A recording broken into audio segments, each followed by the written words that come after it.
Got me falling right back.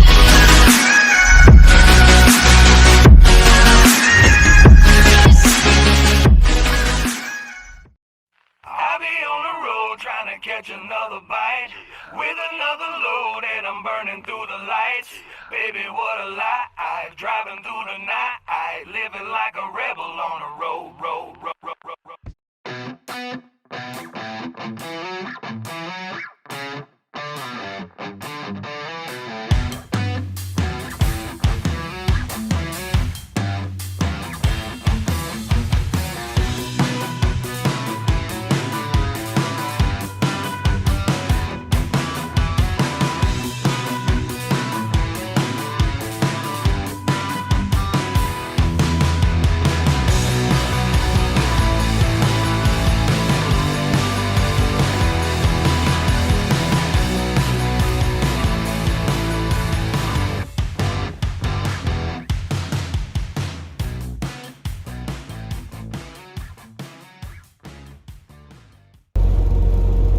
Hey, what's up everybody?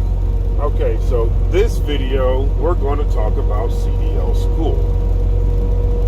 What to do, where to go, is it worth it, what's a break? Alright, so if you guys have watched any of my videos before, you know my history and you know that I went to CR England to get my CDL. Would I recommend you to go to CR England to get your CDL? That's a hard question because CR England will, capital W, will get you a CDL. CR England will not make you rich. CR England will not make you financially comfortable neither. But it's a quick way to get into the game. And the best thing about this trucking industry is getting into it. So I went to CR England. I got my CDL within, I think it was 18 days. They paid for the hotel. They did not pay for food at all. And they take pretty much anybody. So if you are in a situation where you do not have the financial means to pay for your CDL personally, do not have friends or family that can front you the money, and cannot get on board with like a Werner or a Prime who will hire you at a higher cent per mile, CR England will take you. I don't really know what you would have to do in order to not be acceptable by CR England, but I will tell you that I personally know of a couple guys and girls that were at CR England's training hotel that previously were homeless, did not have a license. They had just gotten it right before they went to the school. And were on food stamps. I mean, absolutely, utterly broke. And I've known some that were basically kids that had $0 to their name, and they had to have their family support them so that they could afford to eat. So, I do recommend CR England if you fit any of those criteria. Now, what do you need to know about CR England CDL school? I went to the one the hotel was in Waxahachie, and the school was Premier Truck Driving School. Can't really remember the name of the city, but basically it's Waxahachie, South Dallas. The school was a school. The first week, you go in, you're filling out paperwork, they're checking attendance, basically getting you involved to get your learner's permit, commercial learner's permit. If you can get your learner's permit before you go, it's just better for you. So first week they're going to be You're going to be studying and testing to get your commercial learner's permit. Pay attention. They literally give you all the answers. Their job there is to assist you in passing the test. You're not there to make friends. You're going to make some friends, but just focus on passing the test. The next week you're going to be doing backing. Primarily, everything you do in a truck while at that school will be backing. Straight line backing, offset backing, and parallel backing. That is going to be everything you're doing that second week. You're also going to be doing courses, and you're going to be learning how to do your pre-trip inspection, the whole tractor and trailer. Pay attention. Go over it. Study it. It's really, really easy. Do not overstudy it where you start doubting yourself. They'll teach you exactly how to do it, in what way, to get it 100% correct. Well, not 100%. You're not going to get 100%. I don't think there was that many people that got 100%. The third week, you're going to be on the backlog, where you're going to be doing more backing. That's it. You're going to be doing your offset. You're going to be doing your parallel for the driver's side, the passenger side. And at this point, you should already have your permit, and you should be on your way to getting your CDL. You should already know how to do your pre-trip and so on and so forth. Once you get all that done, you will take your test right there with a DOT employee who will show up and do the test right then and there. Oh, and you will be road testing as well. So you're going to get road time while you're backing. They'll take you out and show you how to make your turns and stuff like that. Pay attention. Don't sit in the back jaw jacking. Pay attention to what everybody's doing so that you don't fail. They will take the same routes every single time. Once you do all that, you will take your test, like I was saying earlier, with the DOT inspector.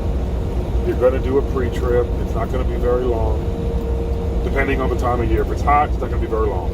If it's cold, it's not going to be very long.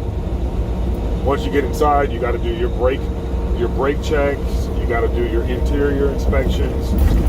Basically, they just need to know that you know what to do. You're going to go on your road. You're going to do the backing first. Don't get nervous. Just do what you were trained to do for the past couple weeks. Then you're going to go on your road test. Once you do all that, you're done. Then you go and you take your written exams. You're done. You have a CDL then. With CR England, once you pass those tests, that is when you sign up and you owe CR England either 1 year if you're not a veteran or 9 months if you are a veteran. They will not give you your CDL until you sign up with them. So if you don't have any intention of staying with them, you better get your CDL in your hands. After that, you will go onto the trainer's truck. Now, with all that, what should you bring to your training if you're going to the one in Waxahachie, because that's the only one I know? You're going to need some money, because you need to pay for your own food. So if you eat a lot, you know what you need to bring. If you don't eat a lot, you know what you need to bring. They have a shuttle that will take you from the hotel to the school. It will also take you to Walmart. That is it. So while I was there, I lived off of ramen noodles and sandwiches. I packed my lunch every single day, and I took that to the school. While you're at the school, they have a food truck that will come by every single day. It's expensive.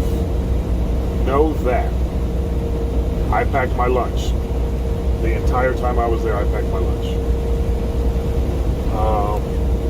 So I would recommend, depending on how much you eat, and if you can keep away from the food truck and the soda machines, I recommend between $200 and $300.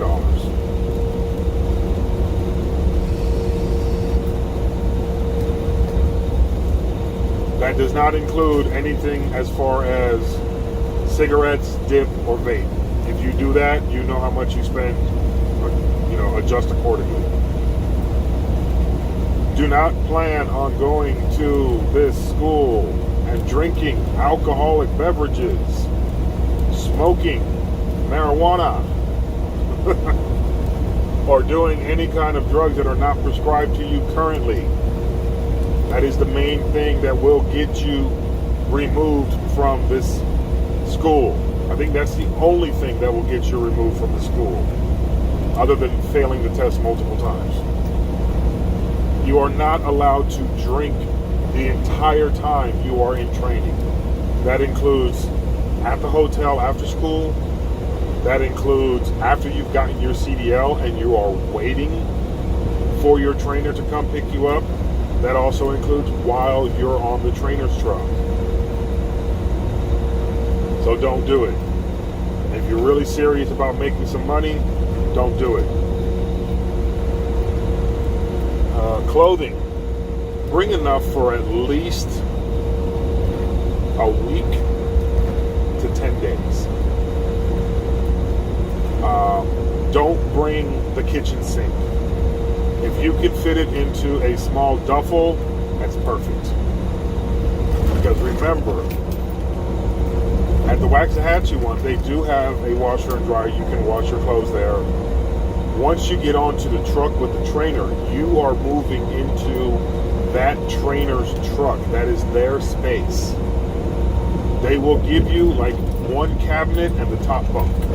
That's all you're going to have. So if you have 4, 5, 6 suitcases and 8, 9, 10 pairs of shoes, you're going to be sleeping with them. So bring a medium-sized bag and your toiletries, stuff like that. What you are going to need in order to survive for a minimum of 1 week at a time. That's pretty much it. And as far as clothing-wise, what I brought, and what I currently bring now, is basketball shorts. I think I have 4 pairs of those, because that's also what I'll sleep in. I have 3 pairs of cargo shorts. I have about 8 to 10 t-shirts.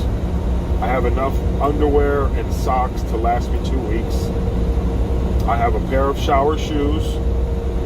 I have a pair of sneakers. Well, actually I have 2 pairs of sneakers because I'm transitioning to another pair right now. 2 pairs of jeans, 1 pair of sweats, and 2 pairs of, they're not pajama pants, but they're not joggers. So somewhere in between, just something comfortable for when it's colder, That's what I would bring. Oh, and also a sleeping bag, because when you are out with the trainer, you're going to be sleeping on that top bunk, and most of the time they don't even take the plastic off because of how many people are going to be in that truck. So a sleeping bag and a pillow. That's pretty much it. Well, if you have any questions, hit me up. I'm going to try and drop some more videos, maybe answer some more questions. If you found any information interesting or you liked it, hit the thumbs up, or don't. It's up to you. Free world. And if you want to know whenever another video comes out, hit the subscribe button. All right. Thanks for watching.